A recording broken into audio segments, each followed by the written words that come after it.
प्रकार, जब नहीं उपजो मोह अहंकार, नाही निराकार नाही शून्य, ना निर्गुण ना निरंजन, ना ईश्वर ना मूल प्रकृति, दिन की कहूँ आपा बीती, निज लीला ब्रह्म बाल चरित्र, जाके इच्छा मूल प्रकृति, नैन की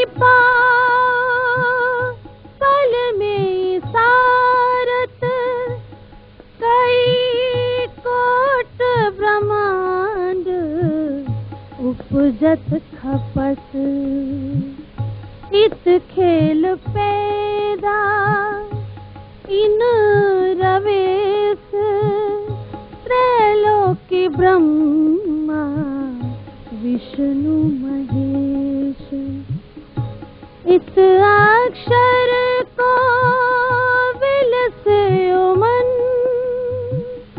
पांच तत्व चौदह भवन, या में महाविष्णु मन मंथ त्रैगुण, ताथे थिर चर सब उत्पन्न, या विद उपजो सब संसार, दिखलावन हमको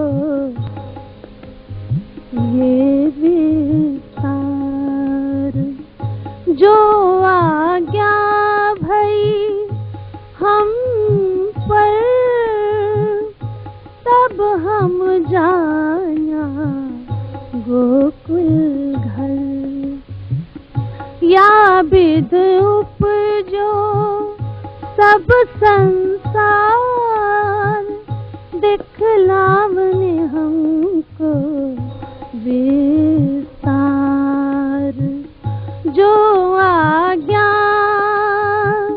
भई हम पर, तब हम जाना गोकुल घर, तब हम जाना गोकुल घर, तब हम जाना गोकुल घर।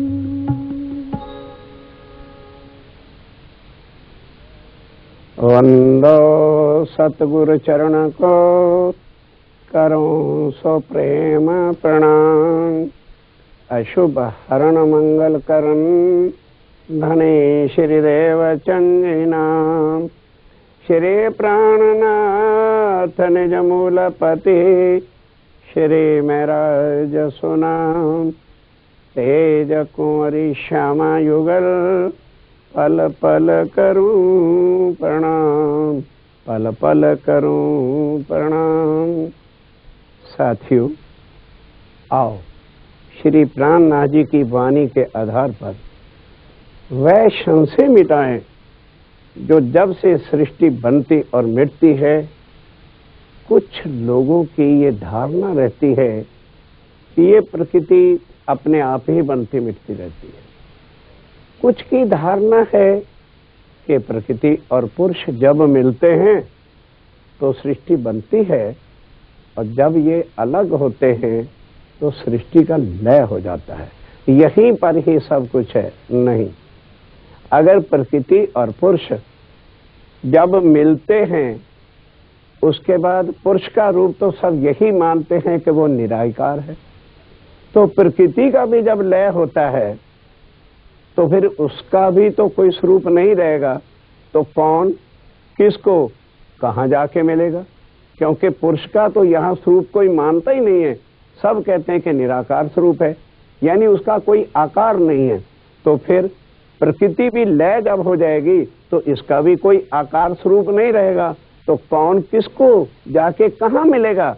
ये समझने की बातें आज दिन तक आपस में कुछ नास्तिकता से चलते रहे, कोई आस्तिकता से चलते रहे, दोनों भ्रांति में ही पड़े रहे। इस भ्रम को आकर प्राणनाथ जी ने निकाला कि ना भाई, प्रकृति पैदा करे कई ठौर इंद आलम, कई इंद आलम जो है प्रकृति बनाती है, एक ही पल में करोड़ों ब्रह्मांड बना देती है, पर प्रकृति का भी तो कोई ठिकाना है। वो प्रकृति का स्थान कौन सा है? एक ठौर माया ब्रह्म, ये ठौर माया ब्रह्म सबलिक सो त्रैगुण की पर आत्म। तो ये प्रकृति का जो मूल ठिकाना है वो सबलिक ब्रह्म है, और वहीं पर जो है पुरुष है वो चित्तगन लहरी है, चिदानंद लहरी जिसको कहते हैं, वो तो पुरुष वहां पर है, वो अखंड है, अविनाशी है। और जो प्रकृति का मूल ठिकाना जिसको मूल प्रकृति कहते हैं वो सबलिक के अंदर है। अब जब तक हम अक्षर के अंतस्करण के चारों चीजों को समझ नहीं लेंगे तब तक हमें क्या पता चलेगा। ये चीज है जो आज दिन तक इस असमंजस में पड़ी हुई दुनिया को कोई भी सत्य का मार्ग नहीं बता सका, और आपस में वाद विवादों में ही पड़े रह गए।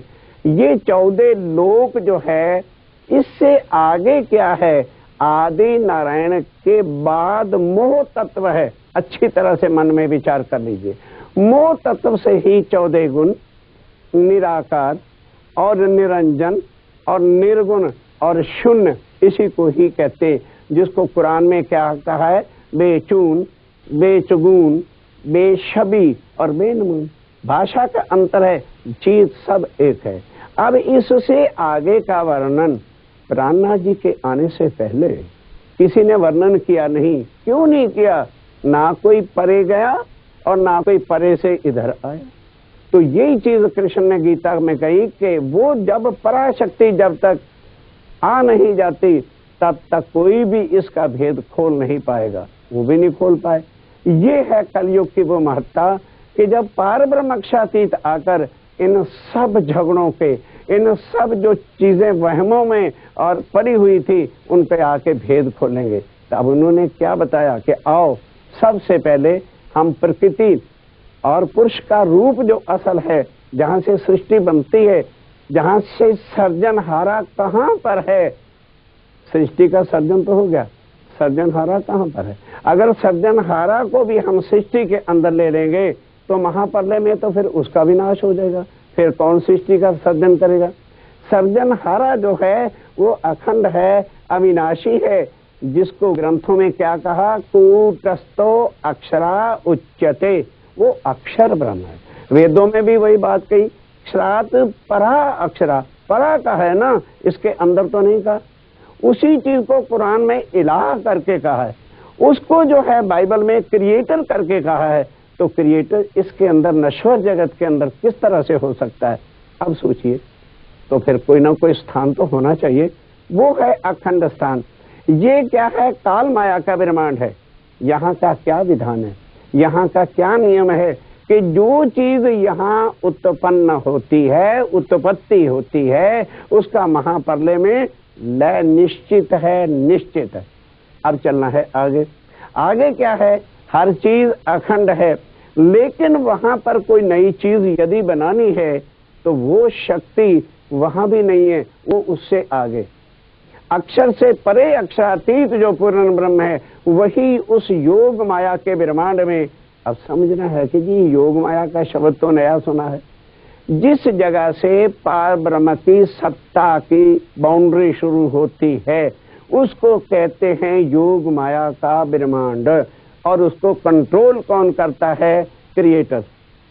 अक्षर ब्रह्म का जो अंतस्करण है उसके 4 अंग हैं, जैसे हमारे भी मन, चित्त, बुद्ध और सत्य स्वरूप, और वो चारों के चारों ब्रह्म हैं। यहाँ पर ब्रह्म शब्द किसी के साथ नहीं लगता, भगवान कहते हैं या देवी देव कहते हैं। एक एक चीज का जो है डिफरेंस आपके सामने ला रहा हूं। यहाँ कोई ब्रह्म शब्द नहीं कहलाता किसी के साथ भी।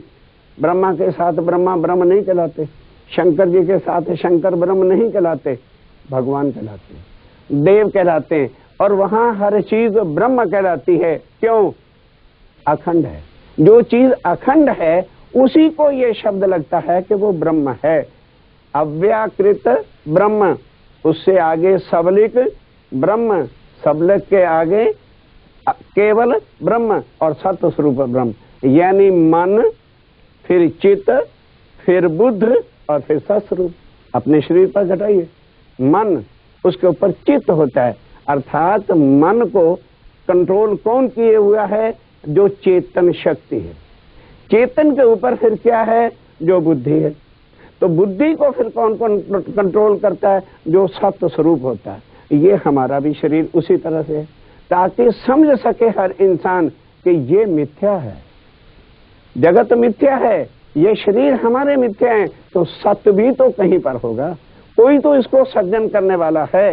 तो साथियों, ये भ्रांति अब प्राणनाथ जी की वाणी की सुनकर निकाल दो कि सर्जनहारा यहाँ पर नहीं है, वो अविनाशी है, वो क्रिएटर है। और उसका क्या कौन बनाता है? उस योग माया के ब्रह्मांड को भी कौन कंट्रोल करता है? वो स्वयं। कहाँ बैठकर? योग माया में नहीं, सात परतः पर अक्षरा, और अक्षरात अति परा, और उससे भी परतः परा वो पार ब्रह्म है। उसको कहते हैं परम धाम, और कोई परम धाम नहीं है। वहां पर क्या है? सत चिद आनंद, जो कल के विषय में मैंने बताया था प्राणनाथ जी की वाणी से कि सच्चिदानंद ही पूर्ण ब्रह्म अक्षरातीत है। और वो सत अंग, चिदघन आनंद और आनंद अंग की तीन लीलाएं अवश्य जुदा जुदा होती है। सत अंग जो है वो पार ब्रह्म का ही स्वरूप है, नो डिफरेंस, कोई उसमें अंतर नहीं। अंतर है कि वो अक्षर ब्रह्म अखंड है, अविनाशी है, अखंड की लीला तो करता है, आनंद की लीला वो नहीं जानता, क्योंकि सत अंग जो है वो सत्ता का स्वरूप है, आनंद अंग जो है वो आनंद का स्वरूप है, और चिद्घन स्वरूप उस पार ब्रह्म का स्वयं है। अब आइए अक्षर ब्रह्म के साथ जो लिंक दबाते हैं, तो वो सत अंग जो है, अंग अक्षरातीत का है, उससे जुदा तो नहीं हो सकता। उनके रहने का स्थान जो है वो परम धाम ही है। और वहां बैठकर अपने अंतःकरण में ध्यान दीजिए। समझने की यह बात है जो आज दिन तक वेदों ने भी और किसी ने भी आकर के खुलासा नहीं किया। नौ जरा बड़े प्यार के साथ अक्षर ब्रह्म परम धाम में बैठा है, योग माया में नहीं है। पर उसके अंतःकरण में एक बात आती है कि खेल ये ब्रह्मांड बनना चाहिए। इतनी बात हुई तो उसके सत्य स्वरूप के अंदर योग माया में ये बात आ गई। अब उसने आगे अपनी बुद्धि में बात लिया कि किस तरह से ये बननी चाहिए। बुद्धि ने उसको लिया और फिर चेतन के अंदर यानी उसके सबलिक में आ गई, जहां पर चिदानंद लहरी उसके पुरुष का स्वरूप है। उसके बाद उन्होंने किसके हवाले कर दी वो बात? ये काम करना है, मन को दे दिया, क्योंकि मन बनाता और मिटाता है। तब अक्षर के बिल से वो मन में बात आई, मन थे त्रैगुण। अब मन जो है वो क्या करता है? बनाता और मिटाने की लीला करता है। इसलिए इस संसार को स्वप्न कहते हैं। आदि नारायण जो है वो क्या है? अक्षर के मन का स्वप्ने का स्वरूप है। जैसे नींद आती है, हम नींद में चले जाते हैं तो हमारे सारी बॉडी साइलेंस हो जाती है। समझिए अच्छी तरह से, एक मन जो है उसको नींद कभी नहीं आती। मन नहीं सोता, बाकी बुद्धि भी चित्त भी शांत होकर के बिल्कुल बेड पर सो जाते हैं, गहरी नींद चले जाते हैं। मन नहीं सोता। मन के अंदर जो संकल्प और विकल्प होते हैं उसको लेकर के वो अपनी नई दुनिया बना लेता है, स्वप्न आता है। जैसे जो चीजें हम साक्षात जागृत अवस्था में नहीं कर पाते हैं तो वो सपने में हम अपना बनाकर और उसी के अंदर जो है हमारा मन घूमता है, लेकिन हमें क्या लगता है कि मैं घूम रहा। इसी तरह से वो अक्षर का जो मन है वो अब स्वप्निक दुनिया की रचना करता है। ये रचना हारा उसका मन है, लेकिन मालिक कौन है? अक्षर ब्रह्म।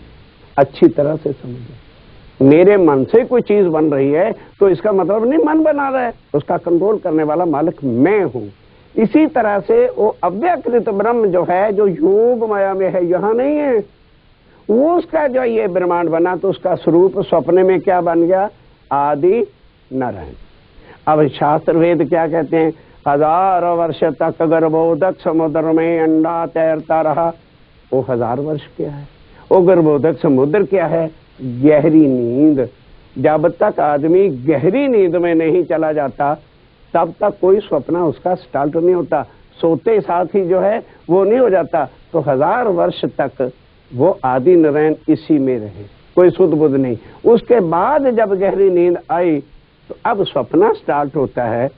एको अस्मि बहुश्यम, मैं अकेला हूं। है ये सारा क्या है? आगे ना गहरी नींद, कोई कुछ नहीं। इच्छा प्रकृति इच्छा पैदा होती है। अब इच्छा पैदा होते साथ ही माया का स्वरूप लक्ष्मी जी सामने प्रकट हो जाती है। हो गई। अब पतन शुरू होता है। इच्छा ही इंसान का पतन है, लेकिन यहां इंसान की इच्छा पूरी होती है। आदि नारायण का भी पतन हुआ। कैसे?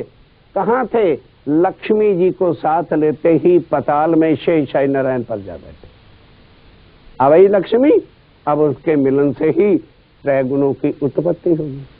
रजोगुण, तमोगुण, सतोगुण, ब्रह्मा, विष्णु, महेश। ये है सृष्टि का सर्जन होना। अब यहां से इन तीनों के पास शक्ति है कि सृष्टि को बनाएं, पालन पोषण करें और श्रृंगार करें। वो त्रिदेवा कर रहे हैं। साथियों अब आगे बढ़ो। ये तो होगी सृष्टि। इसका सर्जनहारे का काम कहां से शुरू हुआ? योग माया के ब्रह्मांड से। और वहां से अब पहले तो ऊपर से बताया ना, सत्य स्वरूप, फिर उसके बाद केवल ब्रह्म, फिर उसके बाद सबलिक ब्रह्म, फिर उसके बाद अव्याकृत। अब जैसे पहले सिर से चलिए तो पहले सिर आएगा, फिर बुद्धि आएगी, फिर चित्त आएगा, फिर ही तो मन आएगा। अब यहां से ऊपर ले रहे हैं ताकि हम लोग अच्छी तरह से समझ सके, कोई संशय न रह जाए। ये चीज आज दिन तक प्राणनाथ जी के बिना किसी ने आके बताई ही नहीं थी कि सृष्टि का सर्जनहारा कौन। आपस में इसी चीज में वादा विवाद, लड़ाई झगड़े, ये वो, और चल क्या है। आ गया समय, अब न लड़ना, अब संशय मिटाओ। मन नीचे, फिर चित्त, फिर उसके बाद बुद्धि, फिर उसके बाद सस्वरूप। इसको शब्दों में क्या कहा है? अव्याकृत, सबलिक ब्रह्म, केवल ब्रह्म और सत्य स्वरूप। प्रकृति पैदा करे, प्रकृति पैदा करे कई इंड आलन। ये जो सब कुछ हम देख रहे हैं, ऐसी प्रकृति जो है यहाँ की करोड़ों ब्रह्मांड एक ही बार में मिटा देती है। पर एठौर, इनका ठिकाना कहाँ है? एठौर माया ब्रह्म सबलिक, सो तो त्रैगुण की पर आत्म। ये जो त्रैगुण हैं, ब्रह्मा विष्णु महेश, और इनका मूल ठिकाना भी तो कहीं होगा आदि नारायण। और उनका मूल ठिकाना कहाँ है? अव्याकृत से ऊपर सबलिक ब्रह्म। वहां जो है से ये सारा संसार का रचना बनाने का हुक्म देता। आप वहां भी अपने आप नहीं बना देते। कौन हुक्म देता है? जो सर्जन हारा है, जिसको कूटस्थ अक्षरा उच्चते कहा है। अब वो परमधाम में क्यों है? योग माया में क्यों नहीं है? योग माया में कोई चीज अगर अक्षरातीत चाहते हैं बना सकते हैं, पर मिटा नहीं सकते, क्योंकि योग माया का ब्रह्मांड अविनाशी है, अखंड है। अक्षर ब्रह्म जो है अनादि।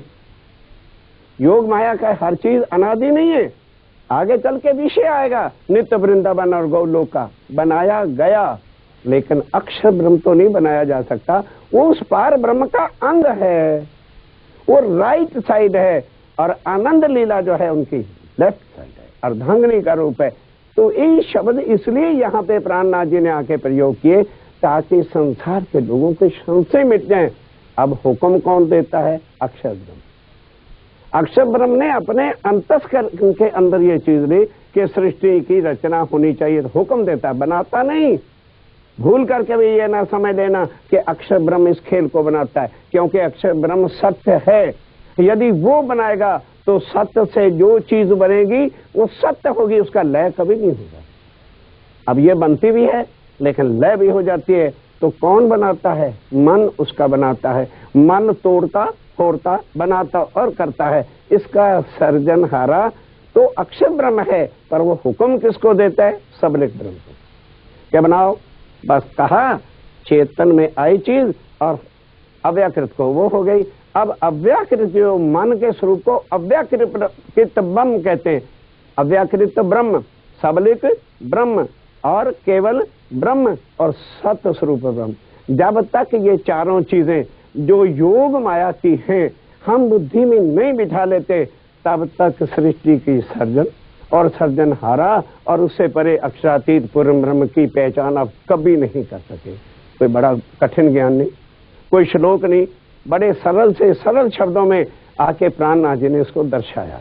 अब ये है सृष्टि की इस तरह से रचना होना। अब चलिए आगे ले चलूं आपको। अक्षरात परतः परा, वो पार ब्रह्म कहाँ पर है? उससे आगे आ गया परम धाम।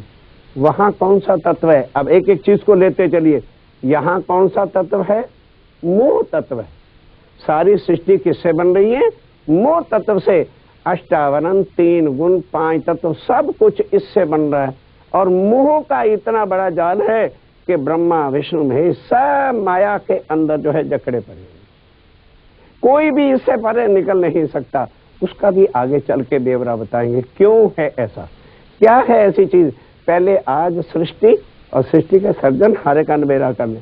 अब वो अक्षर ब्रह्म वहां पर है। अक्षर ब्रह्म और अक्षरातीत एक पुरुष है, दो नहीं। लीला मात्र के वास्ते जैसे यहां पर दर्शाने के लिए एक पुरुष होता है, आदमी है, घर में जाए उसकी वाइफ सब कुछ कंट्रोलर है, केवल नेम प्लेट उसकी बाहर लगी है ना। घर के अंदर जाते ही उसको कोई चीज लेनी है, उसको पता ही नहीं मेरे कपड़े कहाँ पर है, मेरा टॉवल कहाँ पर है, मैंने उठना कहाँ है, मैंने बैठना। और जब ऑफिस जाता है, ध्यान के साथ दृष्टांत तो दे रहा हूं समझने के वास्ते, ऑफिस उसका क्या है? उसकी सत्ता का स्वरूप है। वहां उसकी अपनी सत्ता का स्वरूप काम करती है। जहां, ध्यान के साथ, जहां सत्ता है वहां आनंद लव से काम नहीं होगा। जहां लव की लीला होती है वहां सत्ता कंट्रोल हंटर से नहीं हो सकता। तभी तो बाइबल में कह तो दिया कि God is love and love is God. अब कोई समझ ही नहीं सका कि गॉड क्या है और लव क्या है, और दुनिया के ही पुरुषों को जो है लव का रूप बनाए फिरते। आइए, लास्ट ईयर में अमेरिका गया, यूएसए, और न्यू जर्सी से हम न्यूयॉर्क जा रहे थे। रमन भाई जी मेरे साथ थे। हम ट्रेन से जा रहे थे और जैसे ट्रेन के अंदर घुसे तो वहां पर एक क्रिश्चियन प्रीचर अपने 2 शिष्यों के साथ बैठे हुए थे ट्रेन में। और मेरे तो भाई वस्त्र ऐसे ही थे, धोती कुर्ता जैसा हम पहनते यहाँ वैसे वहां थे। तो उन्होंने अब सारे उस गाड़ी के डिब्बे में, मेरे सिवाय तो कोई धोती कुर्ते वाला था नहीं, रमन भाई जी भी पैंट शर्ट में थे। तो उन्होंने रमन भाई जी से पूछा, हुई जी? तो उन्होंने कहा जी ये हमारे भारतवर्ष से आए हुए प्रीचर हैं। तो उन्होंने पूछा, वो पादरी जी ने, कि किस विषय पर टॉक करते हैं?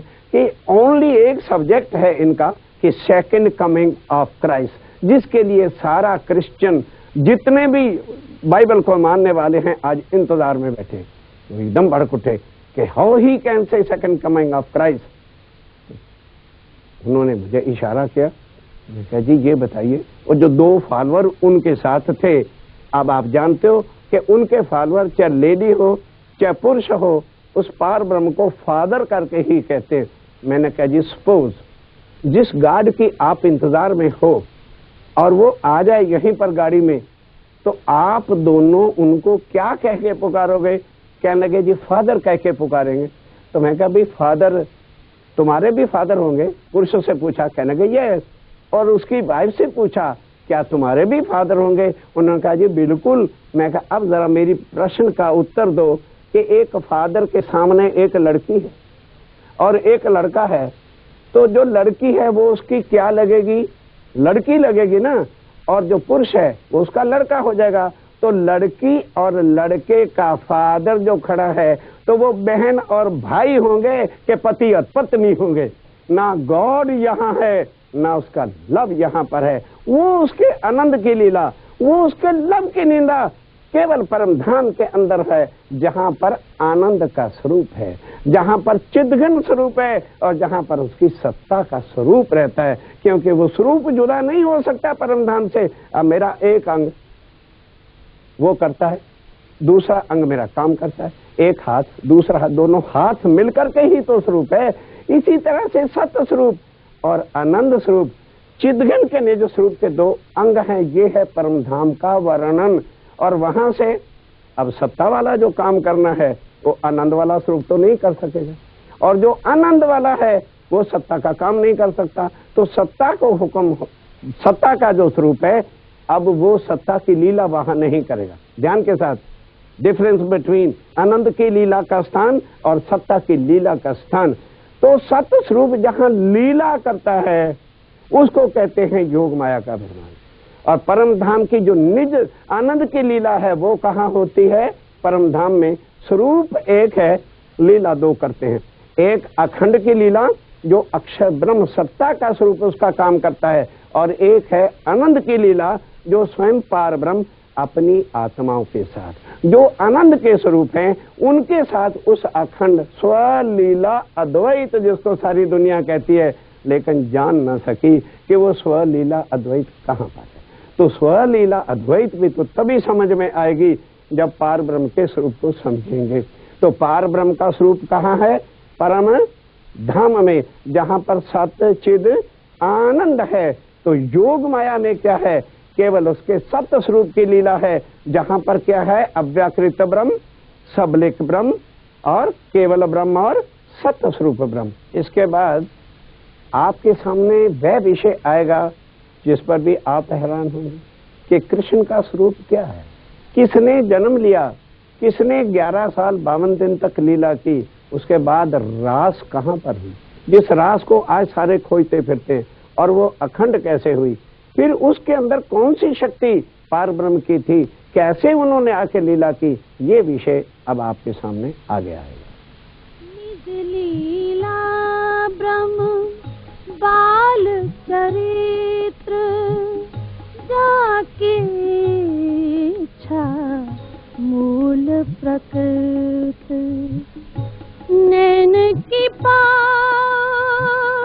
पल में सारत कई कोट ब्रह्मांड उपजत खपत इत खेल पैदा इन रवेश त्रैलोकी ब्रह्मा विष्णु महेश इत अक्षर को विलसे मन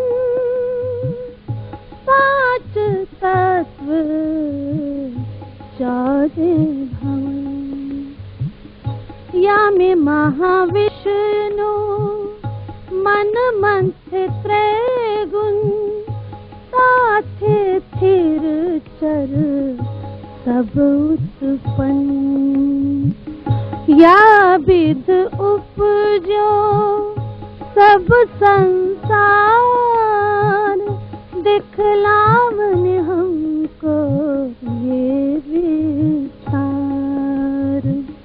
जो आज्ञा भई हम पर तब हम जाना गोकुल घर या विध उपजो सब संसार दिखलावने हमको विस्तार जो आज्ञा भई हम पर तब हम जाना गोकुल घर तब हम जाना गोकुल घर।